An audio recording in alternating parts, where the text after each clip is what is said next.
বাচ্চাকে বদনজর অসুস্থ থেকে বাঁচাতে একটি দোয়া পড়ে ফু দিয়ে দিবেন, দেখবেন আপনার বাচ্চা সুস্থ থাকবে এবং আপনার বাচ্চাকে কেউ বদনজর দিয়ে ক্ষতি করতে পারবে না। এটা নবীজি সাল্লাল্লাহু আলাইহি সাল্লাম নিজে এই আমলটা করেছেন তার নাতি হযরত হাসান হোসেন রাদিয়াল্লাহু তাআলা আনহুমার ক্ষেত্রে।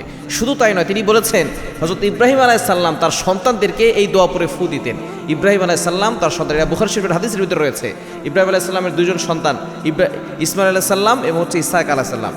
ইব্রাহিম আলাইহিস সালাম এই দুইজন সন্তানকে এই দোয়াটা পরে ফু দিতেন এবং নবীজি সাল্লাল্লাহু আলাইহি ওয়াসাল্লাম নিজে আমল করেছেন। যখনই হাসান হোসেন রাদিয়াল্লাহু তাআলা আনহুম অসুস্থ হয়ে যেতেন, তখন নবী সাল্লাল্লাহু আলাইহি ওয়াসাল্লাম এই ছোট্ট দোয়াটা পরে ফু দিয়ে দিতেন। আপনি আপনার সন্তান যদি ফু দিতে পারেন তাহলে সে বদনজর থেকে বাঁচবে। বদনজর কিন্তু খুব ভয়ঙ্কর জিনিস। আমরা আমাদের সন্তানদের অনেকে দেখা যাচ্ছে ফেসবুকে ছবি ছাড়ি, জন্ম হওয়ার পর থেকে নিয়ে বলে আমার একটা ফুটফুটে সন্তান হয়েছে। এরপরে দেখা যাচ্ছে আপনার লাইফ স্টাইলের কোনো কিছু আপনি প্রাইভেট রাখেন না, সব কিছু আপনি ফেসবুকে বলেন। এর দ্বারা কিন্তু ভয়ঙ্কর ক্ষতি হচ্ছে, সেটা হচ্ছে বদনজর লেগে যেতে পারে।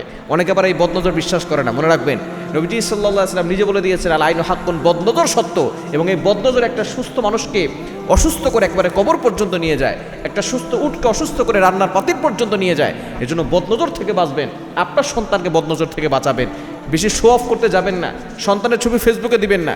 আপনার সন্তানকে যারা দেখতে আসবে মাশাআল্লাহ বলবেন। এজন্য এই সন্তানকে বদনজর থেকে বাঁচাতে এবং সুস্থ রাখতে একটি দোয়া ফজরের নামাজের পরে 3 বার পড়বেন, মাগরিবের পরে 3 বার পড়ে তাকে ফু দিয়ে দিবেন। দোয়াটি হচ্ছে আউযু বিকালিমাতিল্লাহি তাম্মাতি মিন কুল্লি শাইতানি ওয়া হাম্মা ওয়া মিন কুল্লি আইনিল লাম্মা। এই ছোট্ট দোয়াটা যদি আপনি পড়ে ফু দিয়ে দেন বাচ্চাকে, দেখবেন আপনার বাচ্চা সুস্থ থাকবে এবং সকল ধরনের বদনজর থেকে সে বাঁচতে পারবে এবং শয়তানের কুমন্ত্রণা থেকে, শয়তানের অনিষ্ট থেকে সে বাঁচতে পারবে। আল্লাহ পাক রব্বুল আলামিন নিজে তাকে হেফাজত করবেন। সুতরাং এই দোয়াটা সকলেই শিখে দিবেন এবং বাচ্চাদেরকে ফু দিয়ে দিবেন।